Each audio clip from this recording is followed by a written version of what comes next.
You know, you have such a big musical presence, but yet at the same time, you take on a certain level of certain social responsibility. You talk about bullying and your stance on gay and lesbian rights, and now you're touching on immigration. How does your musical presence, does it affect your social causes? Does what's happening socially lead your music? How do you find that balance? Well, the fans lead the music, and it just so happens that a lot of my fans have shared with me their stories. I traveled all over the world, and every night when the show was over, I would stop outside the arena and take pictures and sign autographs, and sometimes when it was really cold out, I would invite 30 fans on the bus and give them hot chocolate and give them Cheetos and ask them if they were okay, and they'd say, you know, my dad kicked me out because I'm gay.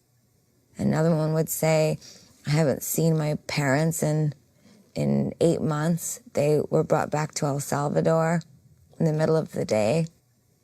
I've met fans that were beat up outside school or had to move high schools because they were teased for being fat. I mean, I could go on and on about the stories. And it wasn't until they shared their stories with me that I realized how like them I was. And I began to relive all of my struggles as a teenager. It's about society, but it's also about pledging a certain allegiance to your fan base. And it's not like, thanks for buying my record, you. It's like, thanks for buying my record, and I will live and die and breathe my work and my art to protect your dreams because you protect mine.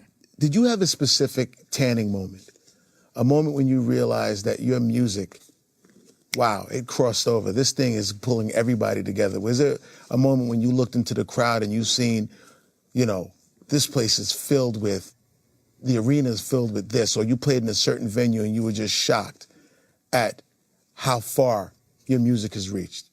Yeah, I was always making music for everyone, and I was never targeting my music to the masses. I just made what I believed in and made music that spoke to my culture in underground New York City, which is everybody with no judgment. And like I said, it wasn't until they shared their stories with me that things began to change. And now I have a different outlook. You can't like make records and then get to know your fans and just ignore the effect that they've had on you. I always tell people that. They'll be like, you always talk about your fans. I'm like, how could I not Who else is there talk to talk about my Yeah. fans? They're my family. They're my whole reason now for everything.